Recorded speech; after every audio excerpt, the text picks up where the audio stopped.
Yo, what's Gucci, guys? So today we'll be doing something juicy. Can you survive a zombie apocalypse subtype variation? Something that a friend of mine sent me a link to. I saw it on Reddit, but we're gonna do it a bit differently because I'm gonna use subtypes. We're gonna go from type to type, basically starting from Enneagram 1 with all the subtypes to Enneagram 9. Let's not waste any more time. Let's get into it. They have a very high survival rate, self-sufficient and sufficient, right? Efficient, pragmatic, organized, but less so oriented towards circle jerking the out of procedures of other people, but more self-perfecting, which I think the more oriented self-focus is going to help them in surviving. What is the social one going to do? That overly, perfectionistic, hypercritical of other people individual who wants to kind of exist in this civilized world where they enforce criteria of perfection and rules on other people. That shit's gonna get you killed, because the reality is apocalypse is all about adaptability. There's no rules there, so you have to adapt to survive. Think about this, guys. Read this shit. Rigidity is not gonna let you survive in a zombie apocalypse. What the is the priest gonna do in a zombie apocalypse? Nothing. Okay, I must surprise your mother.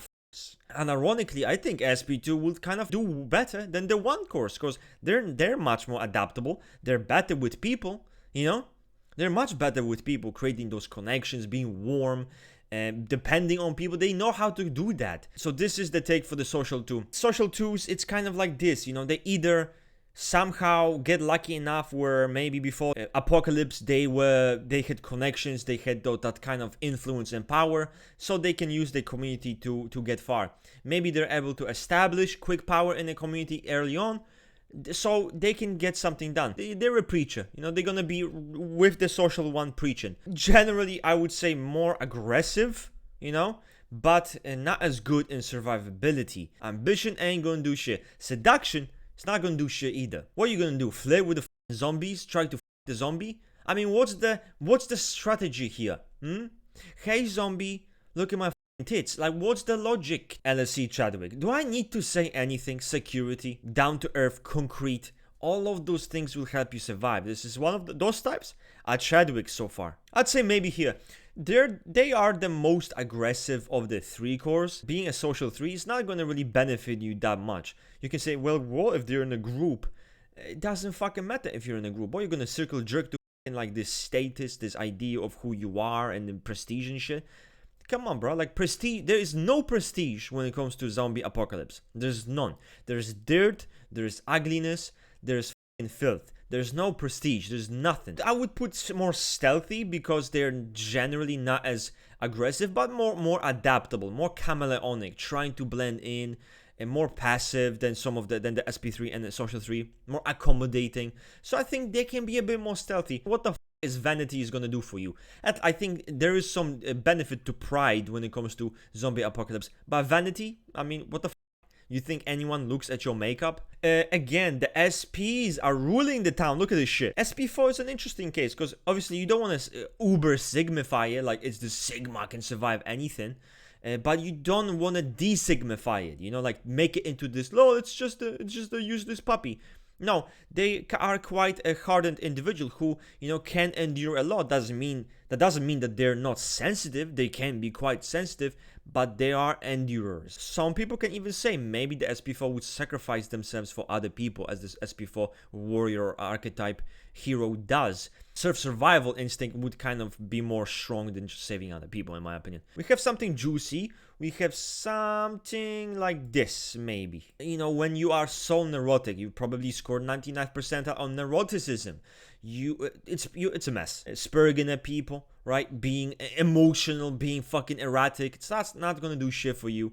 Combine that with aggressiveness, you're less likely to survive, guys. I'm thinking, listen, man, decapitation on sight, hiding away, trying to negotiate with the zombies a better deal of survival, telling them, hey, maybe you should just leave us be and then everything's gonna be okay. Why would you be so cruel?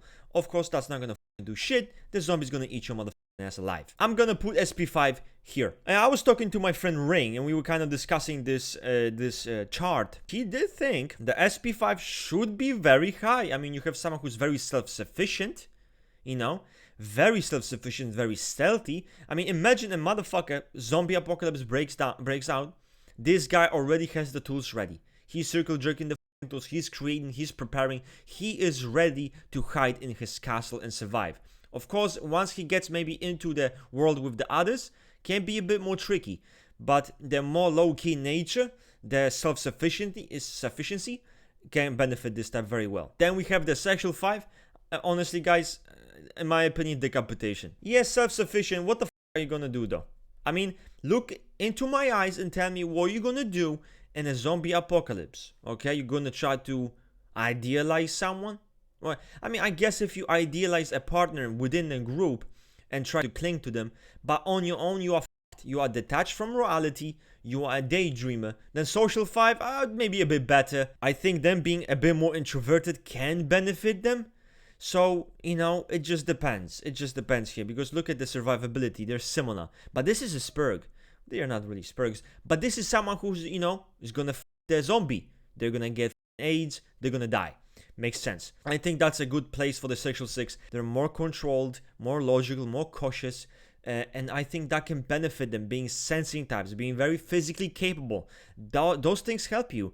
Also, being suspicious, being very wary, being distrustful. I would put them more stealthy. And SP6, I do think, again, guys, in my opinion, the 6s should overtake the 5 cores. This shouldn't even be a discussion. Because a 5 core is a what? Exactly. A circle jerker, anime lover, right? It's not gonna do shit in a zombie apocalypse. 6 cores, they are, paranoia, someone's gonna try to stab me and when I'm asleep. So that helps them. That helps them big time. The 7 core would do quite well. Definitely the most aggressive of the 7s. You will see many SP7s in such environments, where they make deals, they make alliances, they know how to utilize situations, they know how to be cunning. Now, social 7, decapitation on sight. Now, you guys are wondering, what? How? This is the Uber Sigma glaze. Sigma fire, please. Like, why? Listen, the reality is, what the is this name? Spell it out for me so I can hear it. Exactly. Sacrifice. Now, sacrifice, that shit don't come easy. You know what the that shit comes with? Death. Exactly. That's what it's called, sacrifice. Section 7, I would say probably here. What are you gonna do? Fascinate zombies? Tell them a goodbye story and you're gonna tell them all the dreams that you have? And I mean, what the are you gonna do? So it's death by decapitation instantly. Then we have the SP8, which is the king of survival when it comes to potential survivors. I would say here. But with SP8, it is a bit shaky. There are two situations with the SP8. They either die in a stupid way because they're impulsive, or they are survivors, okay? They do the best. They utilize people, they utilize situations, right? Seek survival, decapitate motherfuckers, throw them under the bus. This person is gonna stop at nothing to survive. Similar aggressiveness, I think, with the sexual 6. I don't think those two types. Now, with social 8, it's also a bit more difficult because, as Naranjo said, you can either meet very friendly people of the type, or you can meet people who are very rebellious, very even aggressive individuals who have a very righteous, rebellious spirit. So it depends what kind of a social 8 you're gonna meet. But in general, I think they're obviously less aggressive than the SP8, maybe on par with the sexual 6, And their aggression is going to be different. Sexual 6 is going to be controlled. Sexual 6 is going to be much more stoic in the presentation. Social 8 more impulsive, right? So yeah, but I do think they're going to have less chance of survival than the sexual 6. Distrust helps them a big deal. Then we have the sexual 8. You're going to possess people, you're going to be tyrannical with people, you're going to own people. Be invasive as fuck. That's not gonna lead to shit, So, of course, it is death by decapitation, I think. Then we have the sexual 9. Put sexual 9 maybe here. Social 9, I would actually put. Now, why would the social 9? People might think, well, sexual 9, but they're more passive. Social 9 is more, proactive. But I see the social 9 sacrificing themselves or putting the group needs over their own needs.